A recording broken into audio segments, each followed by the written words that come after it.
तीन तस्वीरें सरकारों के दोहरे मापदंड की गवाही दे रही है। एक तस्वीर उत्तर प्रदेश के प्रयागराज में माघ मेले की तैयारी की है, दूसरी पश्चिम बंगाल में गंगा सागर मेले की तैयारी की और तीसरी तस्वीर उत्तर प्रदेश के ही बरेली में हुई धर्म संसद की है। ये हाल तब है जब रोज मरीजों की संख्या 1,17,000 पार कर चुकी है। ओमिक्रॉन के 3,007 मामले आ चुके हैं और पॉजिटिविटी रेट 7.74 पहुंच चुकी है।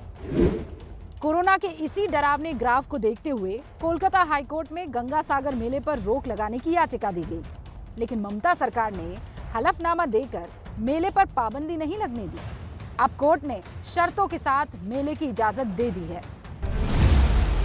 कोलकाता हाईकोर्ट ने 3 सदस्यों की कमेटी बनाई है, जिसमें पश्चिम बंगाल के नेता विपक्ष, बंगाल मानवाधिकार आयोग के अध्यक्ष और राज्य के मुख्य सचिव शामिल होंगे। ये कमेटी इस बात पर नजर रखेगी कि मेले में कोरोना नियमों का पालन हो रहा है कि नहीं। साथ में अदालत ने राज्य के गृह सचिव को ये जिम्मेदारी दी है कि वो मेले में कोरोना नियमों का पालन होना सुनिश्चित कराएं। ममता बनर्जी की सरकार ने कहा था कि मेला का आयोजन किया जाए और राज्य सरकार जो है तमाम इंतजाम करेगी, और राज्य सरकार की बात को मानते हुए ही आज हाईकोर्ट की खंडपीठ ने मेला की अनुमति दे दी है। ममता सरकार एक तरफ अदालत में हलफनामा देकर मेले की इजाजत ले रही है, दूसरी ओर ममता बनर्जी प्रधानमंत्री के साथ हुई बैठक में कोरोना से मुकाबले के लिए संसाधनों की कमी का रोना रो रही हैं। डॉक्टर्स को स्कैर्सिटी होता है, कोटा बढ़ाना चाहिए मेडिकल में, कि अभी पॉपुलेशन है, कोविड जैसे आ रहा है। अगर एक हॉस्पिटल को 75 डॉक्टर्स को कोविड हो गया तो हम क्या करें, कैसे ट्रीटमेंट करें? लेकिन हमको डोज चाहिए आउट, हमारा 40% अभी भी सेकेंड डोज नहीं मिला है। ममता को राज्य की हालत पता है, इसके बावजूद उन्होंने अदालत से मेले की इजाजत ये कहते हुए ली कि कोरोना नियमों का पालन होगा, लेकिन ग्राउंड रियलिटी क्या है, ये एबीपी न्यूज के कैमरे में कैद हो गई है। इस वक्त मैं कोलकाता के आउटरम घाट में हूँ।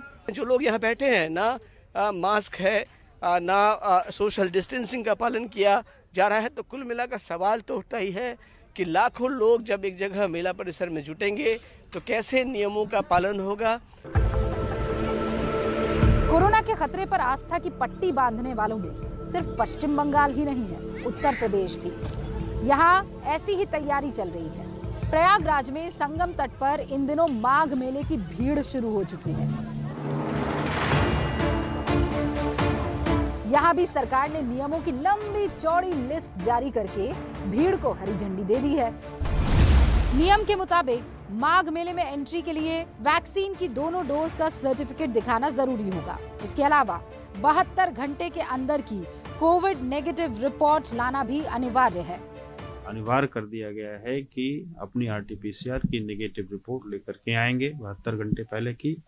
साथ ही साथ हम लोगों ने ये भी कहा है कि अपना जो दोनों डबल डोज का वैक्सीनेशन जो उन्होंने कराया है उसकी भी सर्टिफिकेट लेकर के आएंगे।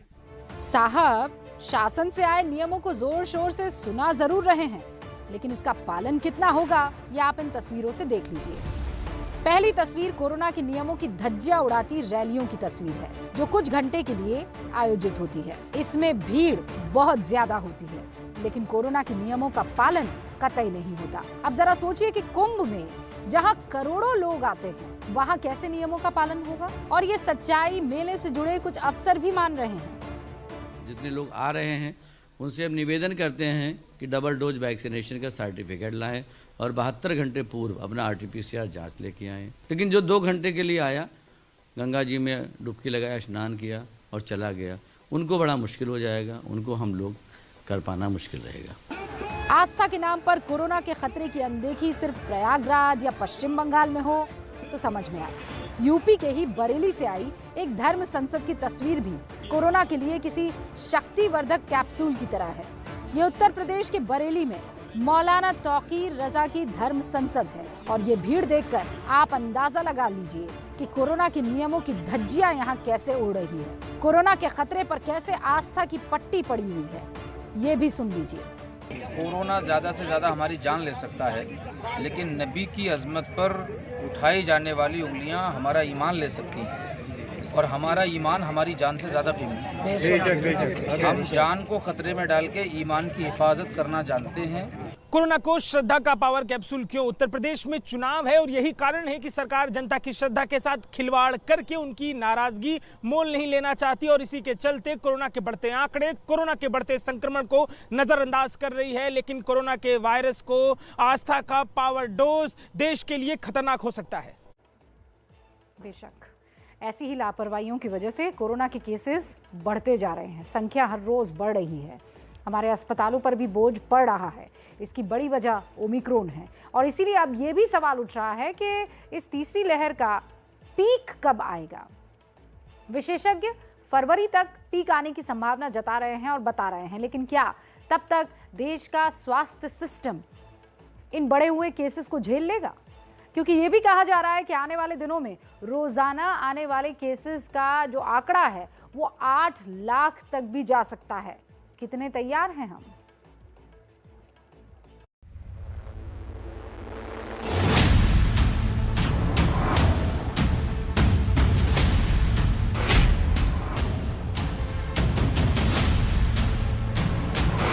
देश में कोरोना बेकाबू हो चुका है।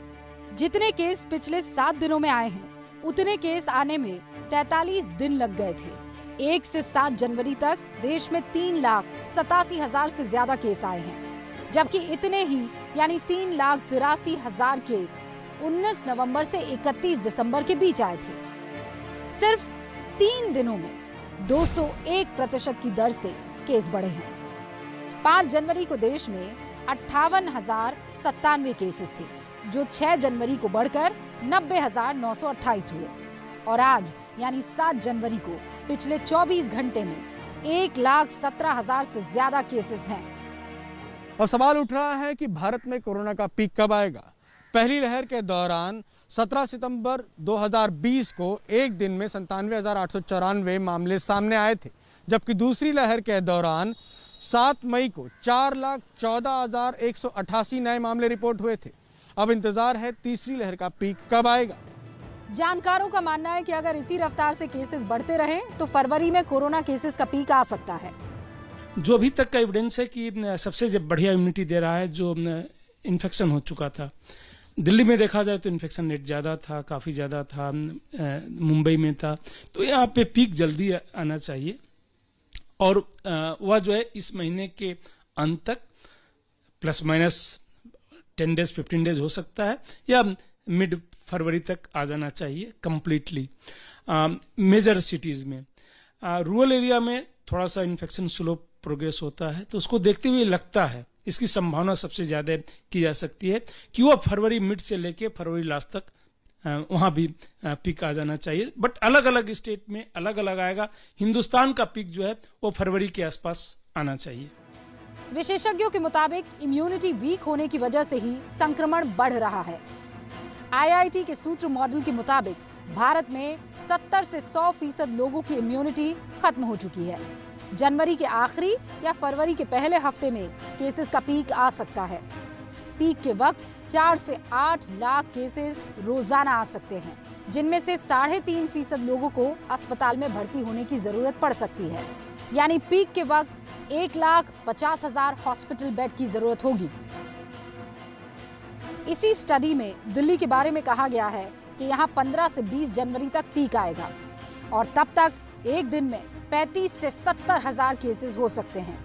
12,000 लोगों को अस्पताल में भर्ती होने की जरूरत पड़ सकती है, जबकि मुंबई में भी 15 से 20 जनवरी तक पीक आ सकता है। मुंबई में भी रोजाना 30 से 60,000 तक केसेस आ सकते हैं, और यहाँ भी 10,000 लोगों को अस्पताल में भर्ती होना पड़ सकता है। विशेषज्ञों के मुताबिक दुनिया के दूसरे देशों में अगले 1 से 2 हफ्ते में पीक आ जाएगा, क्योंकि उन देशों में ओमिक्रॉन के केसेस पहले से आ रहे हैं। आप साउथ अफ्रीका को देखें, ऑलमोस्ट जो है 100% के आसपास जो है पहुंच चुका है ये न्यू वेरिएंट। यूके का देख लीजिए, 1 से 2 लाख के बीच में रोज ही केसेस हो रहे हैं, और वह जो है कल देखें तो 95% के आसपास जो है 96% जो है ओमिक्रॉन के थे। यूके में भी जो है 1 to 2 वीक और पीक आने में लगना चाहिए। वैसे ही जो है यूएस में, तो जिस तरीके से न्यूयॉर्क में केसेज आ रहे हैं, लग रहा है कि जल्दी ही जो है वहां भी पीक आएगा, बट 1 or 2 वीक लगना चाहिए। लेकिन इन कंट्रीज के बारे में प्रिडिक्ट करना थोड़ा मुश्किल है, क्योंकि वहां पे मेजॉरिटी को मैसेंजर आरएनए वैक्सीन लगी है, क्योंकि वहां मिक्स टाइप की इम्यूनिटी है और नेचुरल इम्यूनिटी बहुत ही कम था। अब तक सामने आई जानकारी के मुताबिक कोरोना का ये नया वेरिएंट तेजी से संक्रमित करता है, लेकिन उतना घातक नहीं है जितना कि डेल्टा वेरिएंट था। इसमें संक्रमण ज्यादातर माइल्ड है और अस्पताल में भर्ती की जरूरत नहीं है, इसीलिए जल्द ही पीक आने की संभावना भी है। और इसीलिए बार बार हम आपसे ये प्रार्थना कर रहे हैं कि अपना ख्याल रखिए। मान लीजिए माइल्ड भी सिम्टम्स हैं, तो आप उन लोगों के लिए खतरा बन सकते हैं जो मॉर्बिड हैं, जो पहले से किसी न किसी बीमारी से जूझ रहे हैं।